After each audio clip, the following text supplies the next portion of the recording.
Hey church, I hope you're having a good Easter week. As we prepare for our Good Friday and Easter worship, I want to encourage us to do something intentional to get our flesh to catch up with our spirit. And what I mean by that is in Mark 14, Jesus is praying in the Garden of Gethsemane with the disciples. The disciples keep falling asleep, and Jesus is in an hour of agony and pain, and he's looking for some spiritual support from the disciples, and so he's asking them to pray with him, and they fall asleep. And he says the spirit is willing, but the flesh is weak. And I think oftentimes, I know for myself and you, if you're coming to church on Good Friday or Easter, you're hoping for a spiritual experience. And spiritually, we desire these things. Our spirit is willing, but our flesh is weak. And so what can we do to engage our flesh and to get our flesh to cooperate with our spirit for a spiritually powerful time of worship?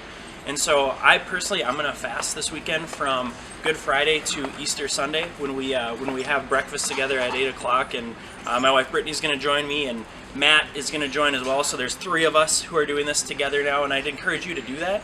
Maybe from food, maybe from a certain drink that you like, maybe add something into your schedule, whether that's more scripture reading over the weekend or something to help get your flesh to catch up with your spirit, something to focus your eyes on Christ, something to take your eyes off of yourself, whether that's giving up something so that you're able to intentionally focus on Christ, or whether that's adding something into your schedule so that you can intentionally focus on Christ, so that when we come together on Easter morning, that our flesh is ripe and ready to worship along with our spirits. So would you pray about joining us in that? And I encourage you to, and just pray that you have a great week. Looking forward to worshiping with you on Friday and Sunday morning for Easter.